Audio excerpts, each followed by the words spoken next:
Dysmenorrhea. Lifestyle. PCOS. Discharge. I prefer to focus on keeping it healthy rather than changing it. Hormones kasi isa ito sa reason kung bakit nagiging moody ako. Kasi since malakas yung flow, lagi nagpapalit ng napkin at saka lagi natatagos.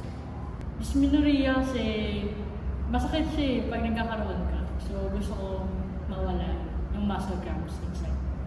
An adaptable reproductive system would maintain optimal health and function regardless of stress, sleep schedules, diet, and physical activity. PCOS kasi as a woman with PCOS, I want to change people's perspectives on it. It's very irritating and inconvenient.